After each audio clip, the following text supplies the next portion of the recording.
Hey, welcome to another great edition of Mississippi Stories. I am your host, Marshall Ramsey, editor of large and cartoonist for Mississippi Today. And I tell you what, you might recognize our guests today because we talked to them almost exactly a year ago about their great business. We got Hannah, I did it. I just combined you into one person. We got Hagan Walker and Anna Parker, not Hannah. Anyway, they are the founders of Starkville-based company Glow. And, we talked a little bit about the formation of the company, how everything happened.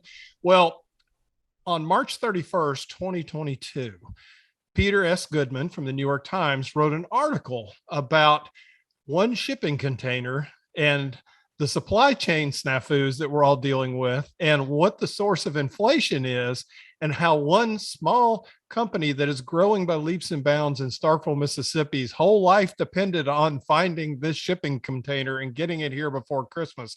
And it absolutely read like it was an Indiana Jones movie. It was like Raiders of the Lost Container. And I could almost picture Hagan running around in a fedora and a whip around China trying to find this container. And that was the way this story read. And it was amazing. And I wanted to get you guys both back on today to talk a little bit about that whole experience and tell that story because it was informative about what it's like to be a business person in this environment, which I thought was amazing. What it's like to be an entrepreneur and have your whole existence depending on literally something showing up. And three, to just kind of explain why we're under this really weird world we're in with inflation and everything else. It was just a really great article. I will put a link in it below and so that people can read the article as well. But Hagan and Anna, thank you so much for being with me today. It's good to see y'all again. Oh, same. It's good to see you. Yeah, it's good to see you as well. Also, if you hear any weird beeping and stuff on in the background, right behind the computer screen is there's glass you can see into the theater, the newly redeveloped Rex Theater, and they're all looking at us laughing because they can see that they're. But we have a forklift going up. Sorry if you hear any of that beeping. No, that's the sound of money. So that's important. That's important to hear that beeping sound. Yeah. Or workers' comp. Right. Yeah, well, then there's that too. Days without an accident. But I would imagine there was probably some beeping earlier when this article all started, because that beeping was you swearing, wondering if you were going to be able to get your stuff in time. I mean, for those, and like I said, for those that are not familiar with your story, you founded Glow. It started out as novelty ice cubes, which are really cool. You stick in a liquid, it connects the circuit, it makes them glow. Bartenders would knew when their drink ran out because the glowing would stop and they'd go get them another drink. And then one day a parent contacted you saying, my child is autistic. This brings them peace at bath time. And literally, and I think Anna, you designed the first Glow Pal, if I remember correctly. And literally you kind of pivoted off into a new direction and Sesame Street noticed. And so Elmo and Julia became part of your worlds. And then the pandemic hit. Yep. That's about right. Yeah. And so that story kind of picks up from that point. We started, so for those of you who don't know, just embracing this fully, our products are made in China. However, unlike most businesses that also get things packed and shipped directly from China to an end customer, we bring everything back to Mississippi, do all of our packaging and fulfillment here. It's our, we try to create as many jobs in the U.S. as we can. Unfortunately, a lot of what we need from the injection molding and the electronic side is just done overseas now. There really aren't options in the U.S. So putting that out there up front, if you read the story and you're wondering why everything's from China, that's part of the reason why. So we do have a team here of about 30 people, but starting in the pandemic, things got really, really crazy with trying to get raw goods over from China to our team in Starkville, Mississippi, for our team to package materials and get them sent out to customers. And so the story really reflects this year-long endeavor of us ordering product and simply waiting for it to arrive with new Sesame Street items on it to get below the Christmas trees for thousands of children across the U.S. and beyond for Christmas of last year.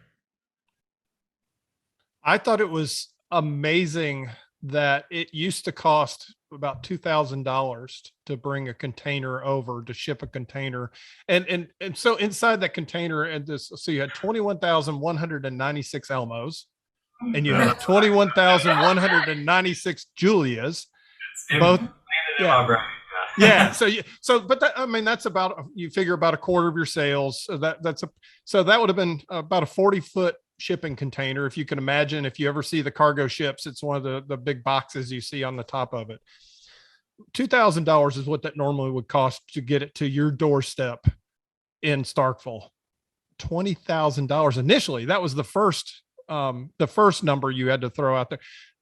Hagan, I mean, Anna, both of you, I mean, what was that first sensation when you had this real thought, oh my God, we may not have anything in time for Christmas. And then you're thinking, okay, this is going to get really expensive per unit cost to try to figure out how to get these back over here. Yeah, it's a crazy realization because there's really not another choice, right? Right. The fortunate thing about us is that our products are very small. We can fit 40,000+ characters. We can fit way more of that in a container. Whereas like the poor people that are selling air conditioning units, or even printers, or whatever else the case might be, that can only fit a few thousand or even a few hundred or dozen in a container, I mean, that unit cost is astronomical. So we were able to offset some of that cost by filling the container literally to the brim. Yeah. But a lot of people, don't have that luxury. So for us, we worked very, very hard not to change the end cost for the consumer. Actually, we haven't had a price increase since we launched the Globe House in 2018. Wow. And that is something, it's one of those things we recognize that everyone's struggling. And the last thing we want to do with something that's supposed to bring good to you is make that harder to get for the average consumer. So that's something we've really prided ourselves in, with all the stress and the hair loss that I've had over the last year, is to try not to pass that on to someone else. Yeah, and on that increased price, it's kind of adding insult to injury. You're also paying for a lesser service in many ways. The shipments are taking dramatically longer to get here. Then they're getting lost at port or lost in different checkpoints because there's this huge bottleneck when shipping lanes close and then they suddenly open again. Everybody rushed to get things shipped out, especially at the start of the pandemic. Nobody knew if they would shut back down again and how long that would be. And so they're way backed up. So you're paying 10x the price for truly a lesser service, which just makes it even harder. But the price increase thing, I think, was really important for both of us. Everything's more expensive. I mean, we're seeing it at the grocery store. You're seeing it at the pump. That's obviously from a number of economic and social factors making those prices increase. But I mean, if we have tried as much as possible to cut costs in other places, just because when everyone's struggling to pay for everything, it is nice if there's just something that the price tag doesn't change on. And so that's been really, really important to us. And we've gone back to the drawing board multiple times when we've gotten right to the edge of that decision and we thought, okay, now we're gonna have to increase price. We've gone right back to the drawing board of okay, how do we make sure that this doesn't get passed on to the end consumer? Yeah. Or go ahead.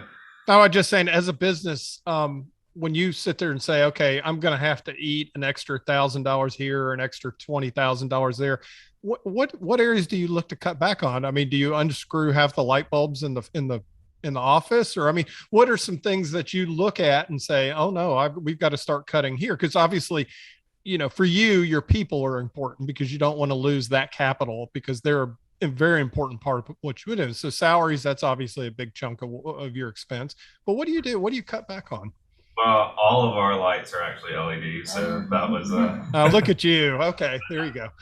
And they're all smart lights too. So he operates the thing like a smart house. Yeah. But as far as cutting the costs, it's particularly because we were really, really were the ultimate start in the closet, as your first office, scrappy startup setting. And along with that, I think being in a college town and doing this right after college, we're still kind of in a student mindset. I've always said that that's been really beneficial to us, is that we kind of went into this instead of being in a career and you're you've learned how things work and you think a certain way. We kind of went straight from an academic setting, so we're still, kind of asking questions, and I hope that we've still been really open to learn. And so that because of that, we've been able to be really scrappy, especially when we were a lot smaller. And so I think that we pulled back some of those old scrappy mentalities in places where we could, even when it came to we have an amazing creative team, and they started doing a lot of prop making, like for photos and different things like that, and just getting really, really creative on what we could do. The other thing that helped is that a cost that we didn't have to cut is that trade shows and things weren't happening, and a lot of the normal business travel that we would do. I mean, normally, because it wasn't just the shipment happening with Sesame Street during the pandemic, we were doing the product design and development during that. And normally we would have gone over to our manufacturer probably multiple times within that year. And so you don't have that cost. And so not having the travel and the accommodation and meals and expenses that come with that, that obviously brought down, a cost that we didn't have to cut on our own. Yeah, and then the other thing, we just kind of were in the right place at the right time. So the Glow Pals launched right before, 2018, as we're gearing up towards this pandemic. We were selling glow cubes to bars and restaurants, which kind of got annihilated throughout the pandemic. And so this kids brand really kind of took off. But the other side of that is the scrappiness that Anna's talking about is being a small business. We have the flexibility to kind of order as needed. Mm-hmm. And so up until that point, we had done a lot of air shipments, which, you think the container got expensive, but once we kind of figured out that part of it, we were getting forecasting figured out after having the brand under us for about a year. We could be really smart with strategically ordering what we needed and keeping it in the US for longer. And so we were able to cut some of the other shipping costs pretty dramatically, which were essentially offset by that one container. But, that was a big cost savings as well. But you had to have product. So, I mean, that's the thing. That was definitely a necessary expense, to say the least, on that. Hagan, you're a man who gets things done. Legend has it at age 3, you found a power screwdriver and you mastered it to be able to take the door handle off and escape. So you're pretty good at figuring out, and I actually read that, so I'm not making that up. You're pretty good about figuring out things to do. When you're sitting there and you have got to suddenly become an expert on the global supply chain and figure out not only where your container is, but how to be able to navigate it. Talk a little bit about that process. Where do you get your stuff manufactured? And when they called you and said, we're not going to be able to get it to you, did you panic? Did you go into, oh no, we're going to get this done mode? What was that scenario? I think as I get a little older, and Anna and I are both very good at this, of not really taking the panic route. I think we've, from the very beginning stages of the company, have always had, if there's a will, there's a way kind of mentality. Mm-hmm. And everything we've done has been very unconventional, right? I mean, from making a first prototype in a walk-in closet to working out of a renovated theater, I mean, none of it really fits a normal mold. And so I think being told no to us is more of a driver than anything else. And so when I was told that, instead of just you book the shipment and you move on, it was really looking at alternative means and really kind of understanding those complexities personally, and trying to find, it's if you're going down the highway and there's a detour here, you're calculating your brain where you're going to take the next exit and then how you connect back. And, that kind of stuff is, I don't want to say in the midst of all this stress, but that kind of stuff is kind of like a puzzle and kind of fun to me. Mm-hmm. And so when Peter called, problem solving, not the pandemic or the shipping. He does love a good problem though. Yeah. The funny thing. If that wasn't clear, not the pandemic. Yeah. He loves a problem. Put this kid in a room with a riddle and he can figure it out. But maybe not quite as extreme as the pandemic and the shipping thing, but problems. Well, we've heard it here first. We found the first person who liked the pandemic right here on Mississippi Please do not Stories. make that the headline. I was just thinking, I was like, oh, no, I need to put an emphasis on. I love a good pandemic. When Peter first called us, he told us he had talked to about 15 other companies before us. And really?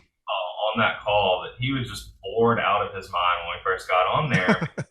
All of these people are just feeding him things that aren't interesting, like, oh, I just booked through this site and it showed up, or oh, we can't talk about that because our legal team won't let us. And then we get on the call and we're like, yeah, this happened and this happened and this happened, and what was supposed to be a 15-minute call turned into an hour and 15 minutes. And because he was just enthralled that this small company kind of knew some of the intricacies of the supply chain.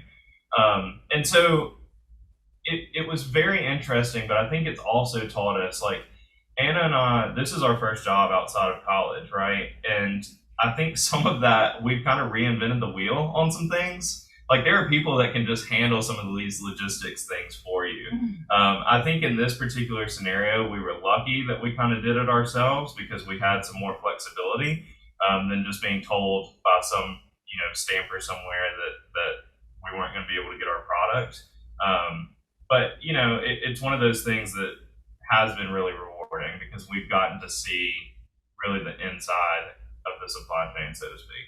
Yeah, and I also think that we have a little bit of an obligation just to add in too that all of our partners, as far as the manufacturers we work with, we have 3 manufacturers now set up, and they're all in China. Then we're actually going with Peter Goodman, interestingly enough. Tentatively, we're supposed to be going to Cambodia and Vietnam with him to look at some. But it's worth noting that, like, the manufacturers that we've worked with, I mean, we have just been really lucky. We have wonderful relationships. I mean, they have worked, because, it's nighttime for us when they're getting back to the office. And then when we're here in the office, they're at home with their families, and they're staying up until way late into the night as well. So that basically someone's working on these problems 24 hours a day. When we were asleep, they were sitting working on them. When we got here, or when they were asleep, we were here working on them. And, I mean, they're being interrupted in their family time and their meals and their loved ones being hospitalized from COVID and all the uncertainty that was going on in the world. And it's 10:30 p.m. their time or 4 a.m. their time, and they're waking up just to tell us that there's been a new, some new part of the shipping process that we need to know about, or a new hurdle that they bumped into. And so we've been incredibly lucky that way. And that's been the whole way. We've had really wonderful manufacturing partners who have been honest and kind and had a lot of integrity to work with. So I think it's worth noting too that I don't know that we would have solved a lot of those problems if we hadn't had such great partners from a manufacturing perspective. I agree. And the last point on that, I think the nimbleness of that had really let our little company get things when some massive companies couldn't. Because you don't have that lag. We were talking directly with the importer, directly with the factory. And so, like, one day I woke up and we had scheduled things to ship from one port in China. And they were like, hey, that port just got shut down because of COVID. And that literally in a 5-minute span, we had directed the factory to book a truck to send it to another port in China. And by the next day, like, it was already at that next port, right? And so having that communication, where you don't have that gap was paramount to being able to solve some of the barriers. And you can't stress enough how much, like, the situation that example that Hagan just gave, he could probably give you a dozen of those, and those are real-time lines of communication. So when they're saying that port shut down, it's like that port shuts down and they're messaging him, and they're immediately getting it to the other port and giving, like, real-time, like, live updates. Wow. And they were working with the same sort of urgency that we felt, when really, like, they could have said what a lot of manufacturers, I'm sure, would have said it, which is that, like, hey, it's a pandemic and my hands are tied. It's expensive. We're doing the best we can, but we've been really, really cool. And I really think that's the reason we got it, because, like, for example, our truck was sitting at port number 1 in China, waiting to gain entry to put stuff on the ship, and they announced that port closure. We talked to our factory, they contacted the driver immediately went to port number 2, whereas all these other guys have this lag of a day or two. They're waiting to hear back from the customer if they want to move things, they want to wait for the port to open up. Meanwhile, our guys is now number 1 in line at the other port, ready to get in, right? And so that side, I think, really helped us out a lot. Yeah, and they're calling a driver after hours and working with that same sort of out of the box, as far as, like, it not just being a 9 to 5, like, it hits 5 o'clock and it's like, all right, well, like, it's your shipment, we've manufactured it and really done our part. So I'm glad you gave those examples too, because I think that's important to note too, is that we just have really good like actual partners rather than just a transaction with our manufacturers. I thought the line in the story about your discussion with Michael Hagan, I believe it was, who when by the time not to jump ahead too far, but I mean, obviously it had made it to the United States, but once again, you had yet another hurdle. It was stuck and it couldn't. And so, Hagan, you literally killed him with kindness with your email, and probably was the only nice thing the guy had heard, for 6 months. And lo and behold, right away, it went out the door. From what I'm hearing y'all saying, is the personal relationships really make the difference. They do, and you've got to acknowledge. I mean, everyone's been through so much these past 2 years, right? And yeah. I can't imagine these importers and what they've dealt with, probably from the customer end of being told we've got to have this, and I think that's the Mississippi way, right? Right. They just kind of be nice and see where it gets you, and that was the key to unlocking the final voyage of this of this shipment. So. I also think it's important to note, just kind of bouncing around a little bit, right. I think Peter's story uncovered a lot of what Americans really don't realize about what's imported. It's something like 90% of goods on Amazon are imported from overseas, and the average consumer doesn't realize all this intricacy that has to happen on the back end for them to get product. You just click a button on Amazon and 2 days later it's there. But 6 months before you click that button, that product was on a ship that's headed to a warehouse somewhere, and that part of teaching the average American consumer of how that works, I think is very important, for a number of reasons. You can make the point that maybe we need to bring more production back here, which, I agree with, but also just understanding the patience, that people really need to have as the whole world is still working through some of these, peaks and valleys. I mean, the world literally had a heart attack and was on life support for a long time. And we're sitting there asking, why isn't the world up running around right now? I mean, it takes time to recover. And like I said, I remember literally when, everything, all the manufacturing was done along the border of Mexico, right? And then everything moved to China. So this is over 20 years watching this progress. And everybody was always saying, well, the supply chain is really frail. One thing could happen. And that one thing obviously was the worst pandemic that we've had in 100 years. Yeah. And so, and I was just thinking too, I just expect to see Dr. Keenum burst through your door any minute and hand you your MBA, because I think you guys pretty much earned one in the last year. Well, will you let him know? That would be really cool. Yeah, I'll pass that along. Oswald would get on board with that. Yeah. I think we talked about him last time too. It's always Eric Hill and Jeffrey Rupp, who are the two directors of the East Center, and then Oswald. The three of them, they actually all three had lunch with Peter while he was in Starkville. Oh, wow. We were leaving lunch. He was like, "Is this a normal thing? This entrepreneurship center, and like the dean being like, and you guys graduated 4 years ago?" And he's like, "Are other colleges doing this? Yeah. This is so." The word he used I thought was so cool. Instead of just interesting or this or that or cool, he kept saying, "This is so unexpected." Like being right here, he was like, "This is the most unexpected situation that I've ever seen." He was like, these two kids in this college town, and like the whole town's kind of rooting them on, and like they're like the college is still rooting. Like he was like, it's so unexpected and interesting, and it's a cool dynamic. And so, but yeah, she probably would maybe she'd get on board with it. I'll have to run it by her after this. Okay. Yeah, but I would say I would put in a good word for you, but I don't think my word really has much weight in that department. They saw my transcript and they said, no. I tell you though, I mean, I was up in Starkville and I didn't get to come see y'all, and I regret that now. But I mean, I really do. I talked to Rupp, I interviewed Rupp, and that was fantastic. I mean, just what they're doing there at the college. And then of course, and you guys don't give yourself enough credit. I mean, you guys have been a big anchor in the middle of downtown renovation. And Hagan, I know you've renovated a few buildings around town. And I mean, it's y'all have made a huge difference in Starkville as well. So no wonder they love you. Come on. Oh, well, thank you. It means a lot, and it is tough. I mean, Anna and I talk about this all the time, being in our late 20s and staying here when, most of your friends leave after graduation and stuff. At the same time, Starkville is a cool place, and we really think in the realm of Mississippi that they really are leading the charge on entrepreneurship. And it's cool to have someone like the senior economic correspondent for the New York Times to fly into our little airport here and see that firsthand and call it unexpected and really, see how cool it is and what the town's doing to foster that. And so, we really are just happy to be a part of it. Yeah, and in these situations, like when we get to have these great conversations with amazing people like you, we end up getting a lot of credit for really the groundwork and the long game that the East Center, College of Business, and the university are playing.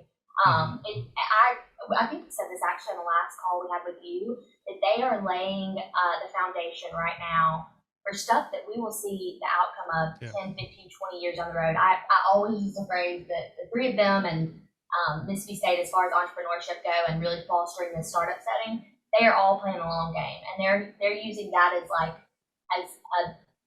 hopeful anchor to look forward for hopefully more progressive economy for the state. And it's really cool. I mean, we always say there's nowhere else in the state of Mississippi or really anywhere where we could have done this, where we wouldn't by now be back at normal jobs, because we got to do this where everybody's rooting us on and cheering for us. And the university's still incredibly helpful and supportive, and I think it makes all the difference. I got a Facebook message from my marketing professor. Okay. 1990.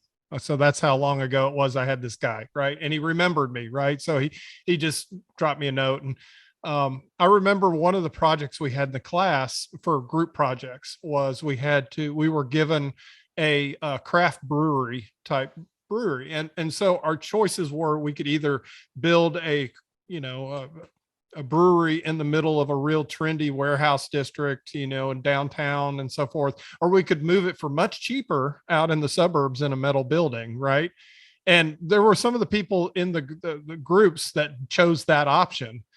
And my professor just raised a hand and said, "Oh yeah. And you went out of business the next year, but I think part of, obviously your product is unique. It makes kids happy. It helps kids. I mean, at the end of the day, the product matters, but I think all the other intangibles that y'all have brought to this, whether it's renovating an eyesore theater in the middle of an area that's coming back to life, I mean, that's pretty cool.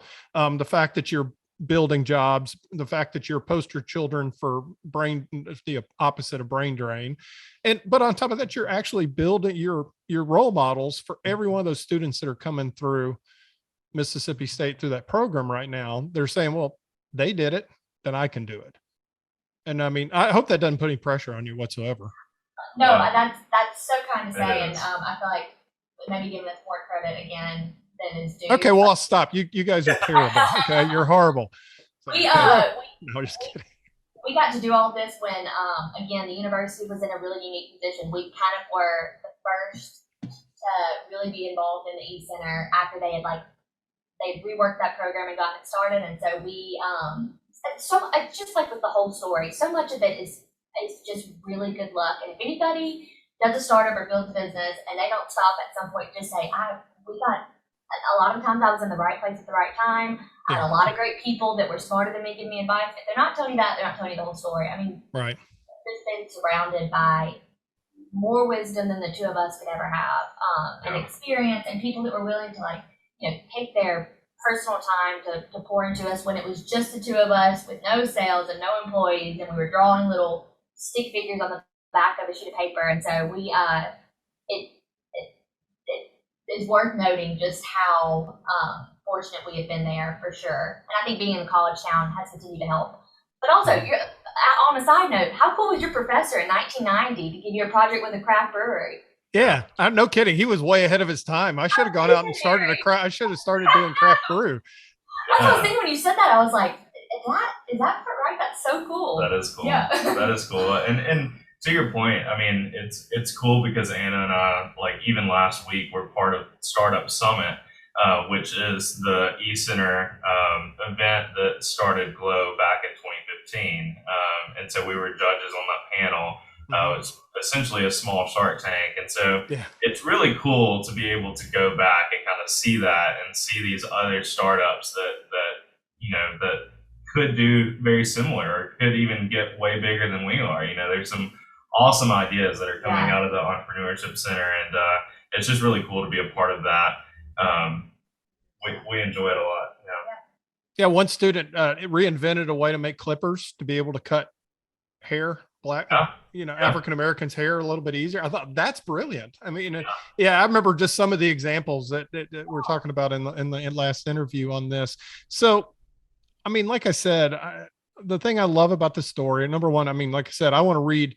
I've always liked Goodman as a writer. I've always enjoyed his stuff. I think he was with the Washington Post. He's covered over in Europe. He was based in London, and he knows his stuff, obviously. But I think this is just such a great lesson for anybody dealing with change. And we all have gone through that in the last 2 years. I mean, and we're still going through it, right? I don't think we'll ever get back to the normal, whatever it was before that.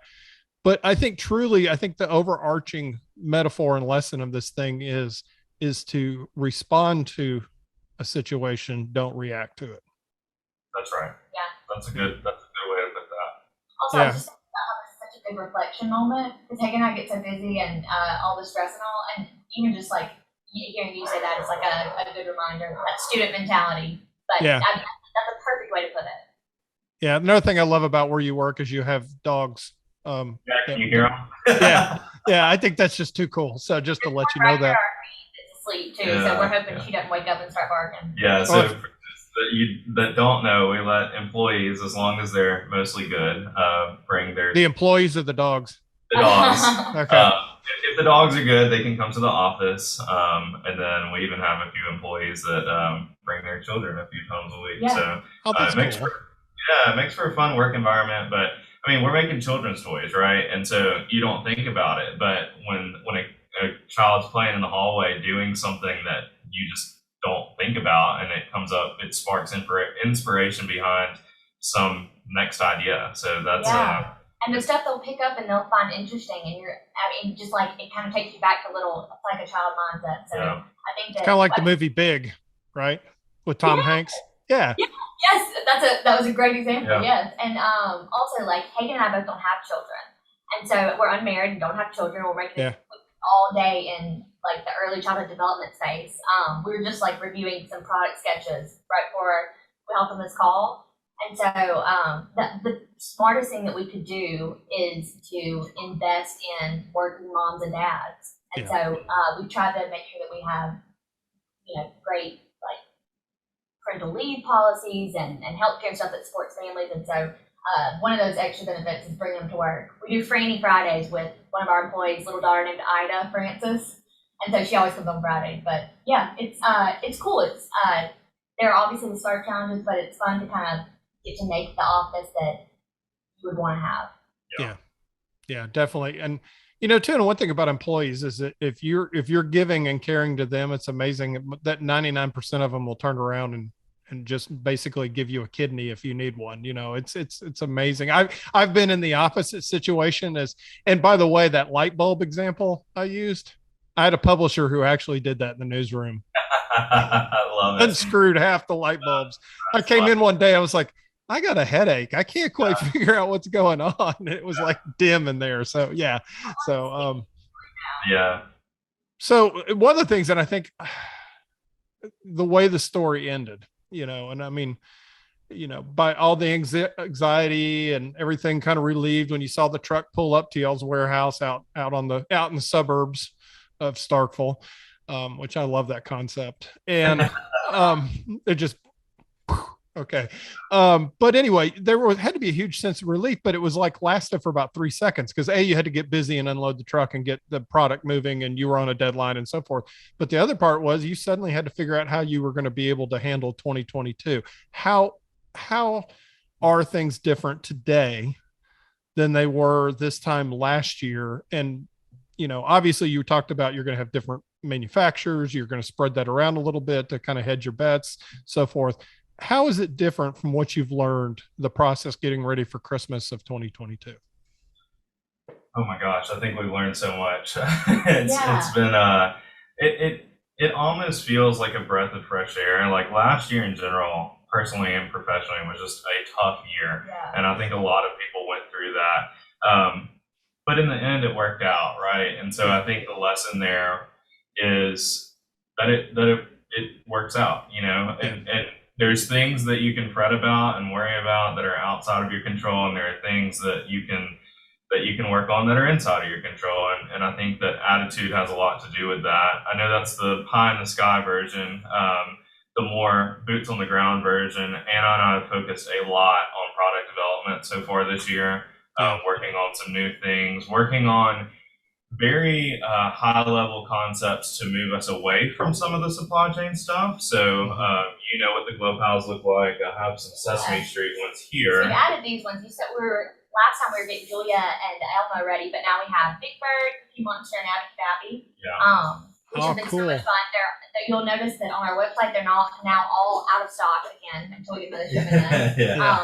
But the good thing about that is, as we try to diversify a little bit, we learn this through the Glow Cubes diversification to the Glow Pals. Now we're trying to take the characters that Anna created from the Glow Pals and actually do some character development on them so that we can move more into a media space. So we can do lesson plans. We could do even, think of animated cartoons later on, things like that, where you have this media engine that can help sell the physical product, but then you also have a physical product that relates, just like Peppa Pig or Sesame Street or any of the other toys that have that side going on right now. So a lot of it is load balancing with creating more physical products, but at the same time working very, very hard on getting some of this media stuff going as well.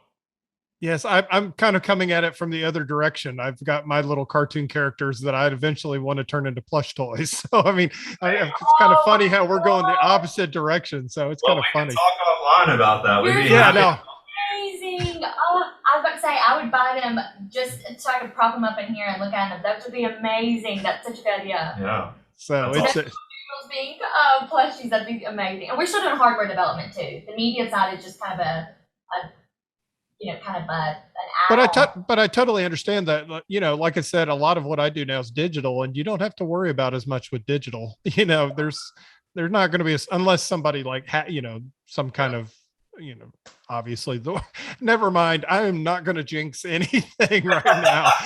I mean, we are just short of giant locusts at this point. So we might as well not do that a little bit. I just think it's cool that it's like you've almost made a friend in Peter Goodman. I think that's kind of neat too. Yeah, well, and I think that really goes back to Mississippi hospitality. I really think, Anna and I, again, living in Starkville for almost a decade now, it's an interesting experience at our age, to the points I mentioned earlier, but it's really cool to see Starkville in a new light when someone comes to town. And Peter loved it. It was really, it was really cool to see that. He loved what we've done to the office. He loved the restaurants in town. He loved being able to visit the E-Center and campus. And, I think that hospitality goes so much further than us as Mississippians realize that it does sometimes. I know. And it was really, really cool to see that firsthand. So to Anna's point earlier, I don't know how much we can speak on this, but we're actually traveling with Peter as a continuation to this, to Vietnam and Cambodia, actually probably next month. So see, he did kind of set it up for a sequel like I said, if it's going to be, this will be the second Indiana Jones one where you're going to Vietnam. Just don't eat out of a monkey skull like they did in the Indiana Jones movie. That was kind of gross, but he's the coolest dude. I mean, we were, I've been telling him all day, he's here for 2 days. And the first day I kept saying, I kept wanting to ask a question. And I was like, I'm going to keep a running list because I knew that he needed to ask us questions. And I was like, tonight, when we go to the guest room, I just want to interview you. And I mean, he's been all over the world. I mean, some of the biggest events in modern history, he was there reported on. He was flew in the belly of a C-17 into Indonesia for the tsunami in 2004. Oh yeah. Report on it while it's still happening, and we were just kind of mind blown hearing some of this stuff, and he knows all these languages and was cool. And so the fact that he even wanted to have a conversation with us was flattering. But a great example to talk about how what his outlook was like on Starkville, Mississippi is when we first got here, we met him for breakfast at 8 a.m. on that Thursday, and we were talking about the challenges, which there are geographical challenges to being in Starkville and being in Mississippi, one being the brain drain and hiring, and we were talking about, and he brought up, he's like, I'm sure that it's hard as far as talent retention, because there aren't as many like people around here with really specialized skill sets. You have to convince them to move or work remote. And we were talking about that's a very real thing. And by the end of the first day, when we were leaving from dinner at Restaurant Hagan guest room, he saw it a whole nother day the next day. We were walking out, and we were all walking to our cars, and I was like, all right, Peter, we'll see you in the morning. Thanks for joining us. And he was like, you know what? And he was like looking around, and all the lights were on downtown, and we had this like wonderful day, and we had basically been together for like over 12 hours. He started looking around, he's like, you know what?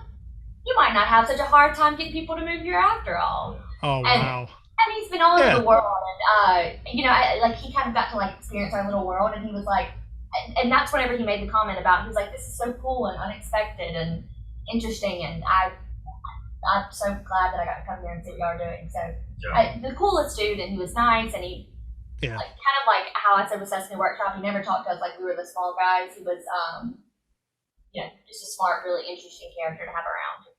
Well, no, like I said, I think there had to be a degree of respect on his part too. The fact that, y'all were hands-on this problem, and you got very creative during it. You're literally the poster kids, and I hate to say kids because you're not, but the poster children for entrepreneurship. And that's the thing. I mean, I recommend anybody who wants to be an entrepreneur to read that article, because you got to understand the grit and the resilience that it takes to be able to do what you two do every single day. And it's not that it's hard or anything like that. It's just that there is no, you don't wake up every day with a to-do list, right? It's constantly, always having to, like I said, respond to whatever's happening on that. And my other point is, and I know we're bumping up against the clock for y'all, because I know you've got something to go to in a minute, but when the Netflix series is created on this, I want a cameo, because I suggested the Netflix series, just to put this out of there on record. But this, I would watch a 3 or 5 part series of you trying to get a shipping container from a factory in China to Starkville, Mississippi. Because that would be. It is. It's really interesting, and the last point I want to make here is that it can be extremely isolating, because there are issues that people just quite honestly don't understand, and that's not talk down on anyone. But the average person, one, isn't in a startup to begin with, and then two, isn't dealing with the intricacies of the complexity of the supply chain.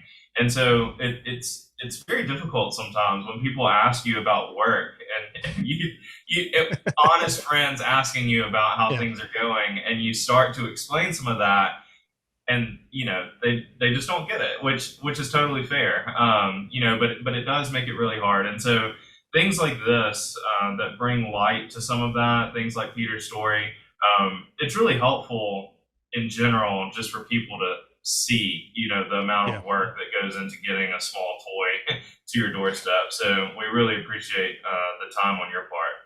Oh, no, I thank you for spending it to me too. And like I said, I think it's also important for people to understand.